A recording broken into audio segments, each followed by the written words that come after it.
তার যে অঢেল অপার সাম্রাজ্য, সে তো আমি ছুঁতে পারবো না। একটুখানি একটা ছোট্ট কবিতায় তাকে আবার প্রণাম জানাচ্ছি। পুনশ্চ কাব্যগ্রন্থের কবিতা মুক্তি। বাজিরাও পেশোয়ার অভিষেক হবে কাল সকালে। কীর্তনে এসেছে গ্রামের থেকে, মন্দিরে ছিল না তার স্থান। সে বসেছে অঙ্গনের এক কোণে, পিপুল গাছের তলায়। একতারা বাজায় আর কেবল সে ফিরে ফিরে বলে, ঠাকুর তোমায় কে বসালো কঠিন সোনার সিংহাসনে?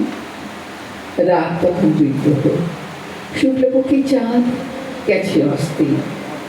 দূরে রাজবাড়ির তরুণী বাজছে শাঁখ, শিঙে জগৌ ঝম্প, জ্বলছে প্রদীপের মালা। কীর্তনে গাইছে তমালকুঞ্জে বনের পথে শ্যামল ঘাসের কান্নায় শুনে। ধুলোয় তারা ছিল যে কান পেতে, পায়ের চিহ্ন বুকে পড়বে আঁকা, এই ছিল প্রত্যাশা। আরতি হয়ে গেছে সারা, মন্দিরের দ্বার তখন বন্ধ। ভিড়ের লোক গেছে রাজবাড়িতে। কীর্তনে আপন মনে গাইছে, প্রাণী ঠাকুর এরা কি পাথর দিতে তোমায় রাখবে মেঘে? তুমি যে স্বর্গ ছেড়ে নামলে তুলোই, তোমার পরশ আমার পরশ মিলবে বলে।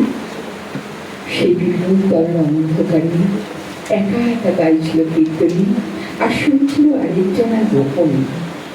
বাজিরাও পেশোয়া শুনছিল সে, তুমি আমায় ডাক দিয়েছ আগুন দেওয়া ঘরের থেকে। আমি নিয়ে পথে পথিক হবে, বুঝবে তোমার নির্বাসনের ব্যথা, ছাড়া পাবে হৃদয় মাঝে। থাকে ওরা পাথরখানা নিয়ে পাথরের বন্দিশালায়, অহংকারের কাঁটার বেড়া ফেরা। রাত্রি প্রভাত হলো, সুতারা অরুণ আলোয় উদাসী। তরুণ দ্বারে বাঁধিল বাঁশি, মেভাসে ললিত।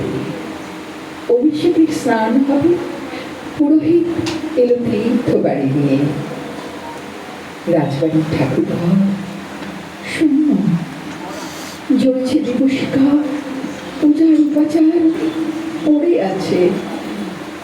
বাজিরাও পেশোয়া গেছে চলে পথে পথিক হয়ে।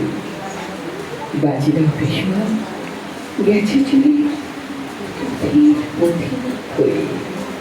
নমস্কার।